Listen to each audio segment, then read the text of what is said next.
देख लेते हैं कि अभिज्ञान पद की सिद्धि कैसे हुई। तो अभिज्ञान पद की सिद्धि हुई है अभि उपसर्ग पूर्वक ज्ञा धातु से लुट प्रत्यय लगाने पर। अभि उपसर्ग है, ज्ञा धातु का प्रयोग होता है विद अर्थ में, ज्ञान अर्थ में, जानने के अर्थ में, और लुट प्रत्यय का प्रयोग करके अभिज्ञान शब्द की व्युत्पत्ति हुई है। एक प्रश्न और आपसे बनता है कि यहाँ पर जो लुट प्रत्यय लगाया गया है वो किस अर्थ में लगाया गया है, तो वो करण अर्थ में लगाया गया है, क्योंकि लुट प्रत्यय का प्रयोग दो बार होता है, एक करण रूप में और अथवा अधिकरण रूप में। तो इस अभिज्ञान पद की स्थिति में करण रूप में इसकी व्युत्पत्ति दिखाई गई है। अब जानते हैं कि अभिज्ञान है क्या और इस अभिज्ञान का अर्थ क्या है।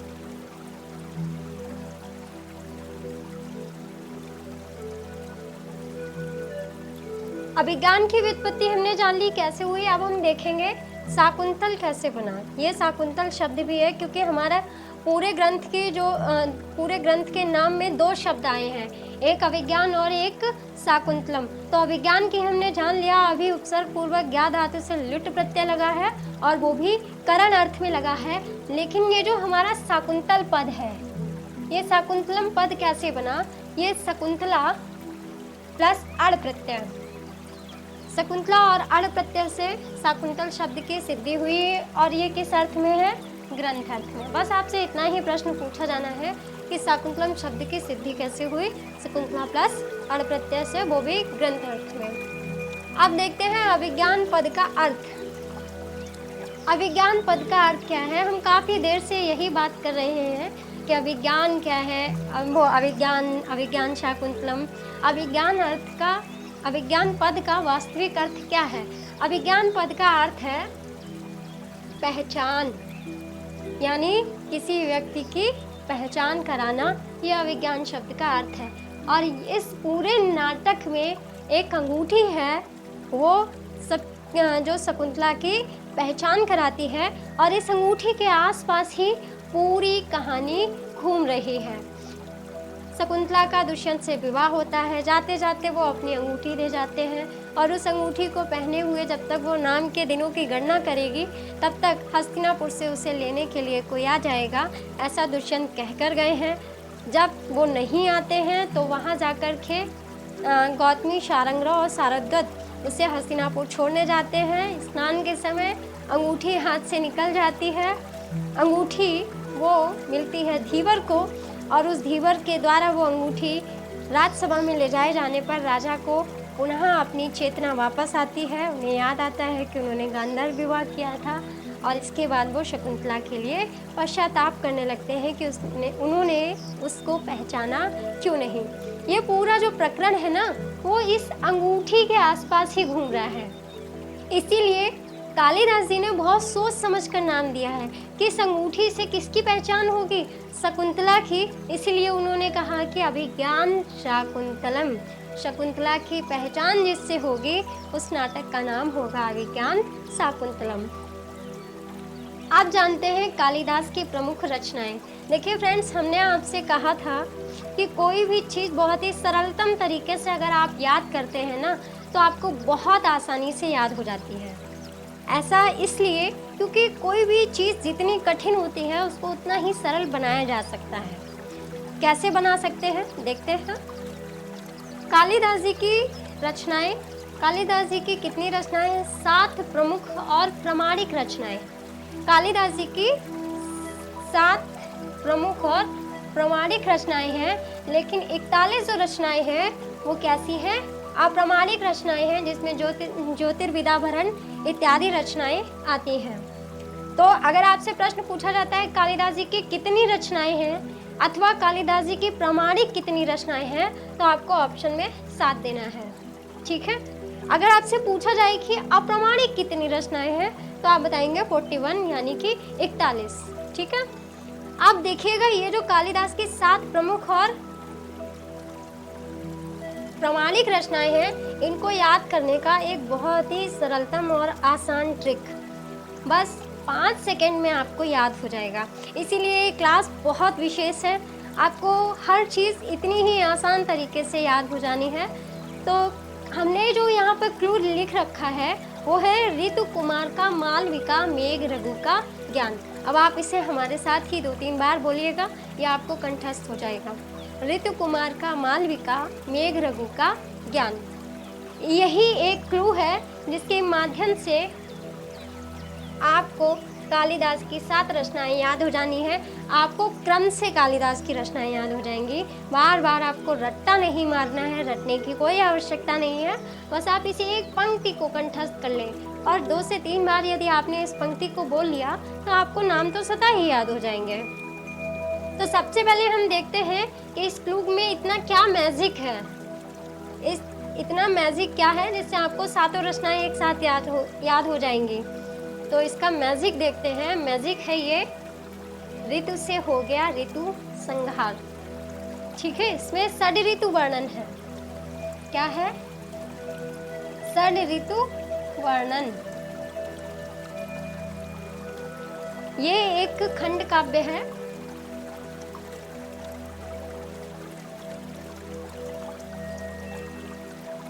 ऋतु से हो गया ऋतु संहार, इसमें 6 ऋतुओं का वर्णन है और ये कालिदास का एक खंड काव्य है और यही पहला भी है। कालिदास की ये प्रथम रचना है। देखिए, आपको उसी तरीके से यहाँ रचनाएं लिखी हुई मिलेंगी जिस क्रम से उन्होंने लिखी हुई है। कालिदास ने सबसे पहले लिखा ऋतु संहार को, फिर दूसरा लिखा कुमार समूह, फिर तीसरा लिखा मालविकाग्निमित्रम को, और विका से हो गया विक्रमोर्वशीय, मेघ से हो गया मेघदूतम, रघु से हो गया रघुवंशम और ज्ञान से हो गया अभिज्ञान शाकुंतलम। उसी क्रम से, यानी कि ये अंतिम रचना है और ये ऋतु संहार क्या है? पहली रचना है। जिस क्रम से उन्होंने लिखा है उसी क्रम से यहाँ पर दिया गया है। अब हम इस कुमार को देखेंगे। कुमार से हो गया कुमार संभवम। ये महाकवि कालिदास का महाकाव्य है। ये क्या है? ये महाकाव्य है। अल से मालविकाग्नि मित्रम। मालविकाग्नि मित्रम, इसमें मालविका और अग्निमित्र के प्रेम विषयक वर्णन है। ये भी क्या है? ये नाटक है। विक्रमोर्वशीयम, विका से ले लीजिए। इतना आप लोगों ने नोट कर लिया होगा, मैं इसे हटा देती हूँ। अब आएंगे विका से विक्रमोर्वशीयम। इसमें विक्रम और उर्वशी की कहानी है और ये क्या है? ये त्रोटक है। ठीक है, ये क्या है? ये इसकी लेखन की विधा त्रोटक है। त्रोटक आवता है आपके 18 उपरूपकों में। अभी हमने आपको बताया था, थोड़ी सी चर्चा की थी, इसको हम बाद में भी पढ़ेंगे। रूपक और उपरूपक क्या होते हैं। तो नाटिका और त्रोटक ये 18 उपरूपक में आते हैं। अब आ जाते हैं मेघ से। मेघ से हो गया आपका मेघदूतम। मेघदूतम ये भी क्या है? कालिदास का एक खंड काव्य है और आप जानते हैं कि ये बहुत ही अच्छा है। ये जो आपका मेघदूतम खंड काव्य है, इस खंड काव्य में कालिदास जी ने मंदाक्रांता छंद का प्रयोग किया गया है। इसे खंड काव्य ही नहीं, गीति काव्य के नाम से भी जानते हैं। गीति काव्य। गीति काव्य क्यों कहा गया? क्योंकि इसमें मंदाक्रांता छंद है और मंदाक्रांता छंद को गायन पद्धति के द्वारा गाया जाता है। छंद तो सभी गाए ही जाते हैं, लेकिन पूरा ये जो खंड काव्य है पूरा एक ही छंद में है और एक ही छंद में होने के कारण इसे गीति काव्य भी कहा गया है। अगला है आपका रघुवंशम। आपका अगला क्या है? रघुवंशम। अब देखिएगा, रघु से आप ले आएंगे यहाँ पर रघुवंशम। रघुवंशम ये कालिदास का महाकाव्य है। ये कालिदास का क्या है? महाकाव्य है। 19 सर्गों की कहानी है इसमें और राजा राम के सभी वंशजों का आपको इसमें वर्णन मिलेगा। इसके बाद में ज्ञान से हो गया आपका अभिज्ञान शाकुंतलम। अभिज्ञान शाकुंतलम ये कालिदास की अंतिम रचना है और ये क्या है? नाटक। नाटक है कालिदास की अंतिम प्रश्न है। और सोचिए, सबसे ज़्यादा महाकवि कालिदास को इस अभिज्ञान शाकुंतलम नाटक से ही ख्याति मिली है। सबसे अधिक प्रसिद्धि दिलाने वाला क्या कौन सा नाटक है? अभिज्ञान शाकुंतलम। तो ऋतु कुमार का मालविका, मेघ रघु का ज्ञान, ये एक छोटा सा क्लू और आपको 7 रचनाएं याद हो गई। ऐसी ही बहुत सी और आसान सी ट्रिक है जिसके माध्यम से आपको बहुत सारी चीज़ें बहुत ही आसान तरीके से याद हो जाएंगे। अब देखते हैं अभिज्ञान शाकुंतलम का अंक नाम। अभिज्ञान शाकुंतलम नाटक में अंकों के नाम किस प्रकार से दिए गए हैं? देखिए, कोई भी नाटक हो, महाकाव्य हो अथवा कोई भी ग्रंथ हो, उसका विभाजन किया जाता है तो कहीं अंकों में किया जाता है, कहीं प्रकाश में किया जाता है, कहीं अध्यायों में किया जाता है, कहीं सर्गों में किया जाता है। ये नाटककार, साहित्यकार, काव्यशास्त्रीकार और उनके जो ग्रंथ हैं उन ग्रंथों के अनुसार डिवाइडेशन होता है। जैसे आप पढ़ते हैं काव्य प्रकाश, काव्य प्रकाश किस में बटा है? उल्लासों में विभाजित है। 10 उल्लास है, उसमें साहित्य दर्पण किस में है? 10 परिच्छेदों में है। 10 रूपक किस में है? 4 प्रकाश में है। तो वैसे ही अभिज्ञान नाटक जो है उसमें कितने अंक हैं? 7 अंक हैं। जैसे आपका रघुवंशम जो है वो भी 19 सर्गों में बटा हुआ है। तो अलग अलग तरीके से आपको पढ़ने को मिलता है। तो क्रमशः हम जानेंगे कि उनका नाम क्या है। सबसे पहले हम बात करेंगे आश्रम प्रवेश की। पहले अंक का नाम आश्रम प्रवेश क्यों रखा गया? आश्रम प्रवेश क्यों रखा गया? क्योंकि यहाँ पर आप देखेंगे 2 शब्दों से ही आप पकड़ लोगे कि आश्रम में क्या हुआ है? प्रवेश। आश्रम में राजा दुष्यंत का प्रवेश हुआ है।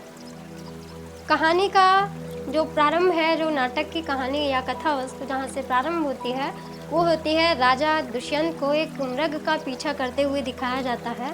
सारथी रथ चला रहा है, राजा दुष्यंत मृग का पीछा कर रहे हैं और वो मृग क्या करता है? दौड़ते दौड़ते दौड़ते दौड़ते अपनी जान बचाते हुए वो आश्रम की सीमा में चला जाता है।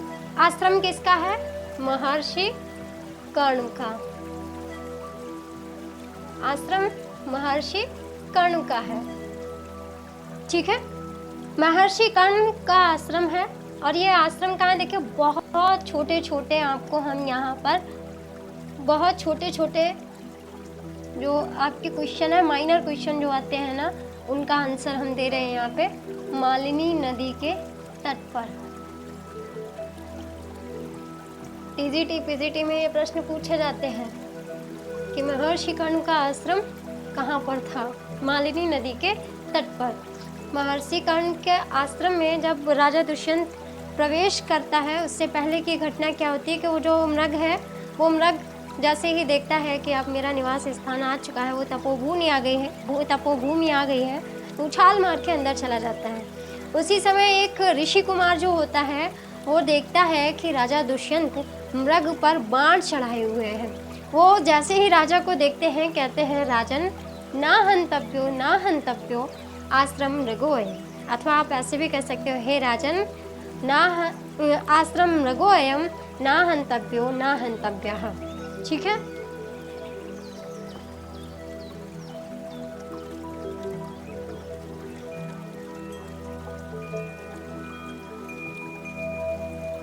आश्रम मृगो अयम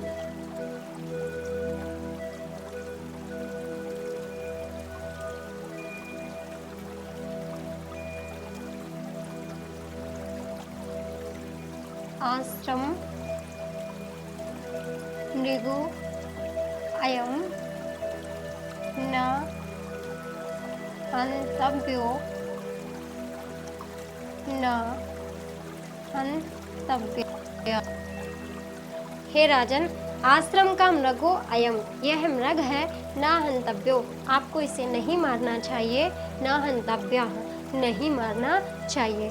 जब ऐसा वो ऋषि कुमार कहते हैं और उसके बाद में राजन जब उस ऋषि कुमार की बात को सुनता है तो वो ऋषि कुमार को प्रणाम करता है। और वो ऋषि कौन होता है? वैखानस। वैखानस ये ऋषि कुमार का नाम है। ठीक है, प्रश्न पूछा जाता है, ये उक्ति आपको दे दी जाएगी, आश्रम नृगो एवं न हंतव्यो न हंतव्यः किसने कहा है। एक प्रश्न आपसे पूछा जाता है कि यह उक्ति किसकी है, तो ये किसने कहा है?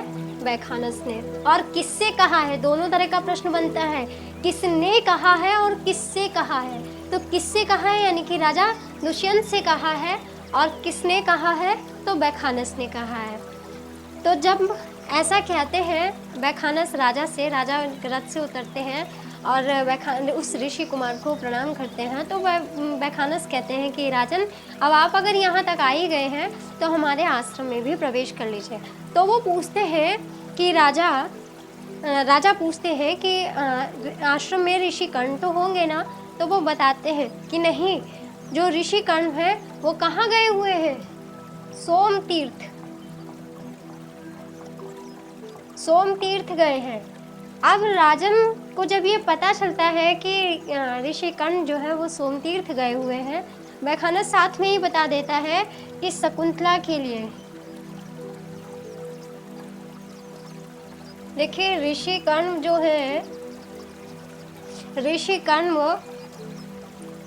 को अपनी तप सिद्धि के द्वारा बहुत सी चीज़ों का ज्ञान हो जाता है। तो वो जो ऋषि हैं उन्हें पता है कि शकुंतला पर किसी न किसी प्रकार की एक विपत्ति आने वाली है, और शकुंतला विवाह के योग्य भी हो गई है। इसलिए वहाँ पर उन्हें यह आभास होता है कि शकुंतला के विवाह में कुछ विघ्न बाधाएं आने वाली हैं। इसलिए वो कहाँ जाते हैं? सोम तीर्थ जाते हैं। सोम तीर्थ जाना यानी कि शकुंतला की मंगल कामना करना। इसके बाद में क्या होता है कि जो हमारा दूसरा अंक है उसका नाम है आश्रम निवेश। वहाँ पर राजा आश्रम में निवेश करता है, यानी रहना। निवेश का अर्थ क्या है? रहना।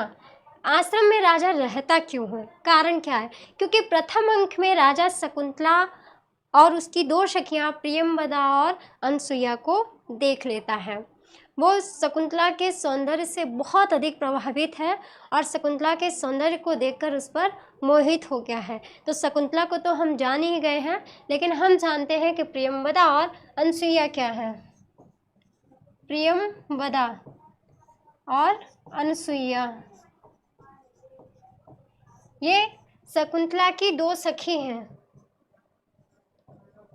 ये क्या है? शकुंतला की दो सखी हैं। ये दोनों जल सेचन कर रही थी शकुंतला के साथ। उसी समय राजा दुष्यंत उन्हें देख लेता है। तो यही एक कारण है राजा का आश्रम में रहने का, क्योंकि राजा शकुंतला से प्रेम करने लगा है और उसकी इच्छा है कि वो भी कुछ दिन आश्रम में और रहे। लेकिन यहाँ पर एक घटना ऐसी है कि जो राजा को वहाँ से जाने के लिए विवश करती है। राजा दुष्यंत की माता ने करभक नाम के एक व्यक्ति से संदेश भेजा है। एक प्रश्न पूछा जाता है कि दुष्यंत की माता का संदेश लेकर के कौन आया था? तो करभक नामक सेवक आया था। बहुत इंपॉर्टेंट प्रश्न है ये। जितने भी मैं आपको एक एक नंबर के शॉर्ट क्वेश्चंस के आंसर यहाँ पर बता रही हूँ, ये सभी एग्जाम में आते हैं। ये जितने भी प्रश्न हैं बहुत ज़्यादा इम्पॉर्टेंट हैं। बहुत ध्यान से इनको देखिएगा कि देखिए पूरी कहानी में ही सारे प्रश्नों के उत्तर छिपे हुए हैं। हम जितना ज़्यादा कहानी को पढ़ते हैं, कहानी को सुनते हैं या कहानी को समझते हैं, उतने ज़्यादा प्रश्नों का उत्तर हमें ज्ञात होता है। तो देखिए हमें आपको कहानी के माध्यम से ही बहुत छोटी छोटी चीज़ों, जो छोटे छोटे प्रश्न पूछे जाते हैं, उनका यहाँ पर आंसर आपको मिल रहा है। तो जब करभक नामक व्यक्ति उनकी दुष्यंत की माता का संदेश लेकर आता है कि उन्हें उनकी माता ने बुलाया है, और बुलाया क्यों है उसका एक कारण है, क्योंकि उनकी माता ने एक व्रत रखा है, ज्यूतिया। कौन सा व्रत रखा है? VVIMP है ये, वेरी वेरी इम्पोर्टेंट। ज्योतिया नामक व्रत रखा है। जैसे हमारे इधर पूर्वांचल में एक व्रत रखा जाता है जिसे छठ के नाम से जानते हैं, जो छठ पूजा होती है, जो 2 दिन तक निर्जला व्रत रखा जाता है पुत्र के लिए, पुत्र की मंगल कामना के लिए। तो वैसे ही दुष्यंत की माता ने भी ज्योतिया नामक व्रत रखा, ये भी पुत्र के लिए रखा जाता है और इस व्रत का उन्हें पारायण करना है। और व्रत का पारायण तभी होगा जब वहां पर पुत्र होगा, और पुत्र कहाँ पर है? आश्रम में। जैसे ही करभक का बुलावा लेकर के विदूषक राजा दुष्यंत के पास आते हैं, बोले राजन, आपको आपकी माता ने बुलाया है। अब राजा दुष्यंत बड़े ही असमंजस में हैं। वो ये सोचते हैं कि घर जाएं, यानी अपने हस्तिनापुर जाएं हम, या यहाँ शकुंतला को देखें, शकुंतला के प्रति जो उनके मन में भाव है वो कैसे व्यक्त करें। वो कहते हैं कि विदूषक तुम ही चले जाओ। क्यों चले जाओ? क्योंकि माता तुम्हें भी पुत्र के रूप में ही तो मानती हैं। जैसे ही वो इन्हें अपने बातों के द्वारा, अपने वचनों के द्वारा विदूषक को संतुष्ट कर देते हैं, तो विदूषक क्या करते हैं? राजा के स्थान पर चले जाते हैं और इधर राजा आश्रम में निवेश कर जाते हैं, यानी कि रह जाते हैं। आश्रम में रह जाते हैं और आश्रम में रहने के साथ ही इनका शकुंतला के प्रति प्रेम, अनुराग और बढ़ता ही चला जाता है। तीसरा अंक है मिलन, जिसका अगला अपर नाम क्या है? गांधर्व विवाह। मिलन या गांधर्व विवाह। इस अंक में क्या होता है? राजा दुष्यंत और शकुंतला का गांधर्व विवाह हो जाता है। यहाँ पर शकुंतला राजा दुष्यंत को प्रेम पत्र भी लिखती है, और वो प्रेम पत्र किस पर लिखती है? बहुत इंपॉर्टेंट क्वेश्चन है। कमलिनी के पत्ते पर। कमलिनी के पत्ते पर। देखिए, उस समय भी प्रेम पत्र लिखे जाते थे, और आजकल की जो पद्धति है वो अब सोशल साइट की हो चुकी है। तो अब उस समय क्या होता था कि प्रेम पत्र के लिए या किसी भी पत्र को लिखने के लिए भोजपत्र इत्यादि या कपड़े का कुछ प्रयोग किया जाता था। मोर के पंख से लेखनी लिखी जाती थी। अन्य जो सरकंडा होता था, जो सरकंडा आप लोग शायद जानते हो, कई जगह हमारे साहित्य में उसका वर्णन है। जो पतेल होती है उसका कलम बनाया जाता था, उससे लिखा जाता था। तो कमलिनी के पत्ते पर जो शकुंतला है वो अपना प्रेम लिखती है, और कमलिनी का पत्ता क्या बन जाता है? प्रेम पत्र। अब ये देखिए कि लिखने के लिए किस साधन का प्रयोग किया गया है। उस कमलिनी के पत्ते पर हमारी शकुंतला अपने नाखूनों से लिखते हैं। आजकल जो इतना लंबा लंबा नाखून रखा जाता है, और वो अपने नाखूनों से उस प्रेम को किस पर लिखते हैं? कमलिनी के पत्ते पर लिखते हैं, नाखूनों से। और वो कमलिनी का पत्ता कैसा है? कालिदास जी ने बहुत ही अच्छा वर्णन किया है कि वो कमलिनी का पत्ता सुक के उदर के समान, सुक के उदर के समान कोमल है। देखिए, यहाँ पर आपको 3 से 4 प्रश्न एकदम से यही क्लियर हो जाते हैं कि प्रेम पत्र किस पर लिखा गया? कमलिनी के पत्ते पर। साधन क्या था? नाखून। ठीक है, नाखूनों से लिखा शकुंतला ने। और वो कमलिनी का पत्ता कैसा था? सुक के उदर के समान कोमल था। यानी जैसे एक तोते का जो उदर यानी कि पेट होता है, जितना कोमल होता है, उतना ही वो कमलिनी का पत्ता भी कोमल था। उस पर उन्होंने प्रेम पत्र लिखा। उस प्रेम पत्र को अनुसुईया राजा दुष्यंत तक कैसे पहुंचाती हैं? बहुत अच्छा और बहुत ही प्रेम विषयक वर्णन कालिदास जी ने किया है कि उस प्रेम पत्र को पहुंचाया जाता है फूलों की डलिया में छिपाकर। फूलों की